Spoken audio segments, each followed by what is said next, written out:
কোথায় ছিলে তুমি? কোথায় ছিলাম মানে? বাইরে এসব নোংরামি করে বেড়াও। হ্যাঁ, তুমি নোংরামি করার জায়গা পাও না? আমার মেয়েকে রেখে বাইরে তুমি এসব করে বেড়াও। কি সব করি? আমি নিজের চোখে দেখেছি তুমি রাস্তায় দাঁড়িয়ে একটা মেয়ের সাথে কথা বলেছো। আমি রাস্তায় কারোর সঙ্গে দাঁড়িয়ে কথা বলতে পারি না? না পারো না, কারণ তোমার ঘরে বউ আছে। মানে ঘরে বউ থাকলে মানুষ রাস্তায় পরিচিত কারোর সঙ্গে দাঁড়িয়ে কথা বলতে পারে না?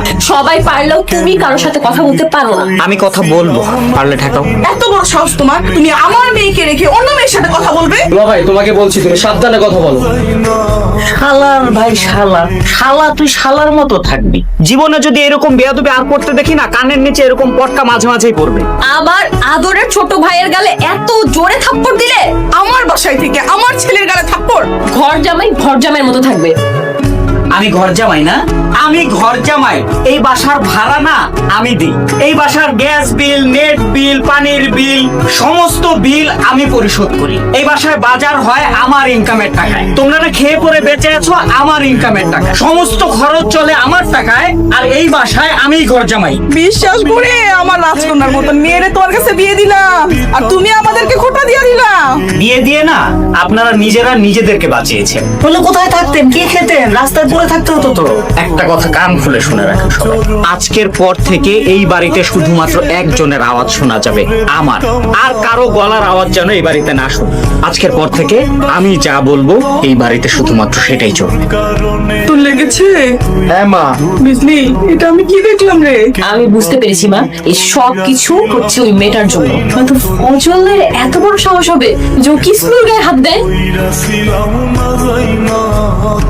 আমারটা খেয়ে আমার বাড়িতে থেকে আমার উপরে গোয়েন্দাগিরি। হ্যাঁ ও মা, ও মা, আমার ছেলেটাকে মেরে কি করেছে? আমার বাচ্চা ছেলেটার সাথে তুমি এমন করতে পারলে, এভাবে মারতে পারলে? কত নিষ্ঠুর তুমি। বাচ্চা ছেলে না, আপনার বাচ্চা ছেলেটা না আমার পেছনে গোয়েন্দাগিরি শুরু করেছে। আর যদি জীবনে কোনোদিন আমার পেছনে লাগতে দেখেছি, তাহলে এমন অবস্থা করব যে নিজের পায়ে হেঁটে বাড়ি ফিরে আসার মতো অবস্থা থাকবে না, বলে দিলাম। বাচ্চা ছেলে।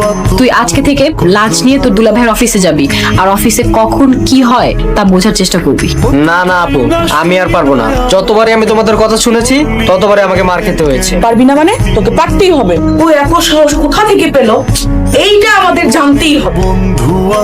দুলা ভাই আমি আপনার জন্য লাঞ্চ নিয়ে এসেছি। তোকে আমি বলেছি আমার জন্য লাঞ্চ নিয়ে আসতে?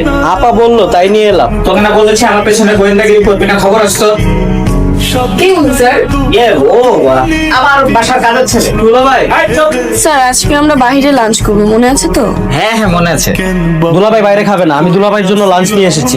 দুলা ভাই উনি কি বলছে স্যার?